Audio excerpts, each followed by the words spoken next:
Alhamdulillah, wassalatu wassalamu ala rasulillah Sayyidina wa maulana Muhammad ibni Abdillah wa ala alihi wa sahbihi wa man tabi'ahu wa mawalah. Ashhadu an la ilaha illallah wahdahu la syarika lah wa ashhadu anna sayyidana Muhammadan abduhu wa rasuluhu la nabiyya ba'dah. Allahumma salli ala sayyidina Muhammadin nabiyil ummi wa ala alihi wa sahbihi wa barik wa sallim. Qala Allah Ta'ala fil Qur'anil azim wa huwa asdaqul qailin. A'udzu billahi minasy syaithanir rajim. Ya ayyuhalladzina amanu taqullaha haqqa tuqatih wa la tamutunna illa wa antum muslimun. Wa qala ta'ala fi ayatin ukhra. Ya ayyuhalladzina amanu taqullaha wa qulu qawlan sadida yuslih lakum a'malakum wa yaghfir lakum dhunubakum wa man yuti'illaha wa rasulahu faqad faza fawzan 'azima. Ibadallah, usikum wa nafsi bi taqwallahi wa ta'atihi faqad fazal muttaqun. Hadirin jamaah Jumat yang dimuliakan Allah Subhanahu wa taala. Semua orang senang melihatnya karena dia bersih, karena dia rupawan, karena dia sopan dan santun, karena ayahnya meninggal dan ibunya juga sudah lama meninggalkannya. Orang kasihan melihatnya. Maka karena kesenangan hati mereka, mereka sendiri yang memberikan gelar untuknya yang belum pernah mereka berikan kepada orang sebelum dia. Gelar itu bernama Al-Amin, orang yang layak menerima amanah. Amin diambil dari 3 huruf, alif, mim, nun. Dari kata alif, mim, nun muncullah kata amanah. Orang yang mampu menerima amanah disebut Al-Amin. Kita mengatakannya jujur. Lawan daripada amanah adalah khianah.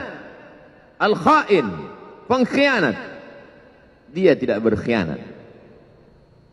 Dia adalah seorang yang mampu mengemban amanah dan terpercaya. Maka semua orang percaya kepada dia.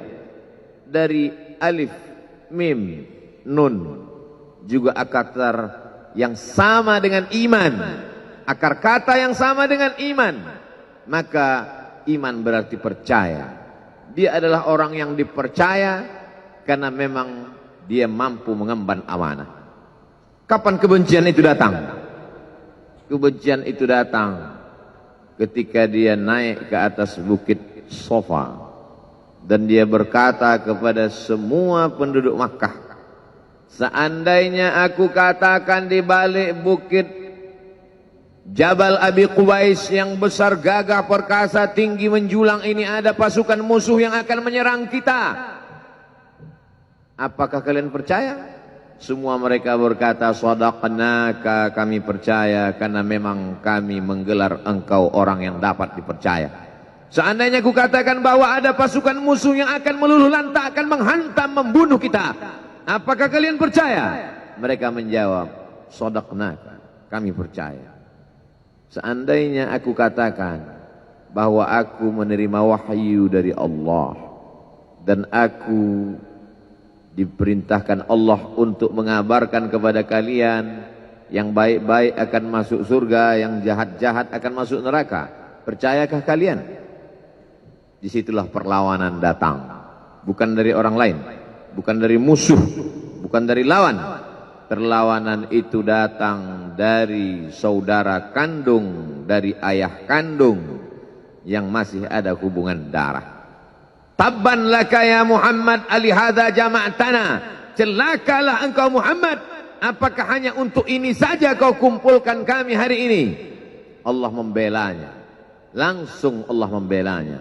Dia tidak membela dirinya, tapi Allah mengatakan tabbat yada abi lahabi wa tabba ma aghna anhu maluhu, hartanya tak ada berguna, wa ma kasab, hasil usahanya tak mendatangkan manfaat.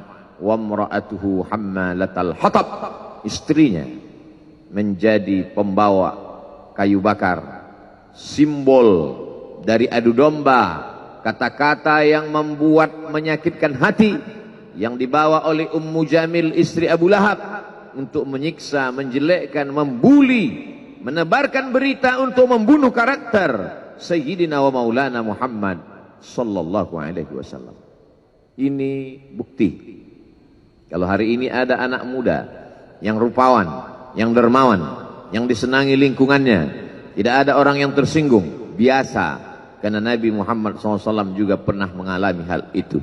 Tapi begitu kau katakan, aku tadi malam bermimpi bahwa aku mesti hijrah, meninggalkan komunitas peminum khamar, meninggalkan geng kita yang selama ini bicara tentang yang haram, maka disitulah mereka akan berkata, apakah hanya untuk ini saja kita berteman selama ini? Mana persahabatan kita? Apa yang dialami pemuda-pemuda hijrah hari ini dialami oleh Rasulullah sallallahu alaihi wasallam 14 abad yang silam. Ketika kau berhasil bisnis, orang senang. Ketika kau berhasil membina rumah tangga, tidak ada orang yang tersakiti. Ketika anakmu lucu-lucu dan kau berada di tengah mereka, tidak terusik kepentingan mereka, tidak terganggu ekonomi mereka, engkau adalah sahabat. Engkau adalah teman setia. Tetapi ketika kau tidak ikut kemauan manusia, disitulah engkau sedang melantik dirimu sendiri menjadi musuh.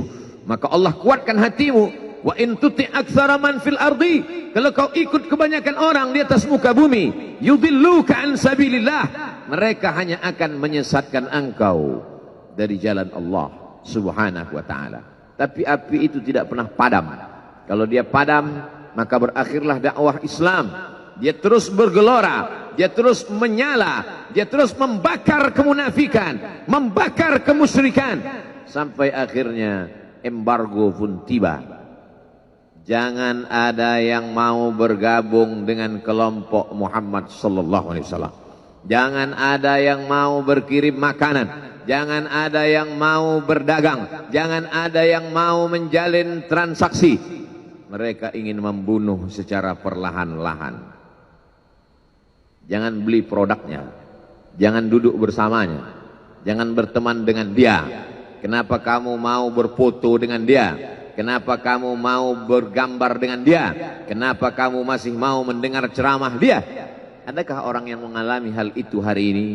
Adakah ketakutan-ketakutan dari hamba Allah yang mengatakan Allahu Akbar, Allah Maha Besar, tapi takut ditinggalkan kawan, cemas ditinggalkan sahabat? Maka itu pernah terjadi pada kelompok Sayyidina wa Maulana Muhammad sallallahu alaihi wasallam.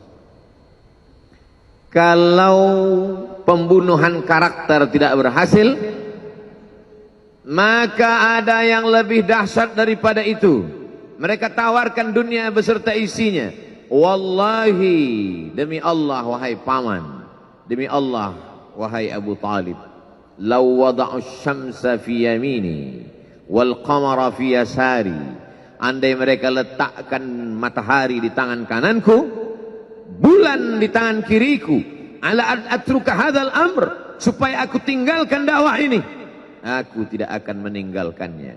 Bujuk rayu mulai tiba. Itu terjadi pada diri Nabi Muhammad sallallahu alaihi wasallam. Kalau kau tidak mempan dimusuhi, kalau kau tidak mempan dirangkul, kau akan dipukul. Kalau kau tidak mempan dipukul, kau akan dirangkul. Berbagai macam cara, dari mulai yang paling keras sampai yang paling lembut, dari mulai yang paling lembut sampai yang paling keras, sampai akhirnya tempat bergantung itu hilang, lenyap, musnah. Ada dua tempat bergantung, saudara kandung ayah Abu Talib. Mereka tidak mengusiknya karena dia keponakan Abu Talib. Abu Talib anak Abdul Muttalib, Abdul Muttalib anak Hashim, Hashim anak Abdi Manaf, Abdi Manaf anak Qusay, Qusaylah pendiri Darun Nadwah. Mereka keturunan darah mulia dari Adnan. Adnan menerima tetesan darah dari Ismail. Ismail anak kandung Ibrahim alaihissalam. Jangan ganggu dia, karena dia keponakan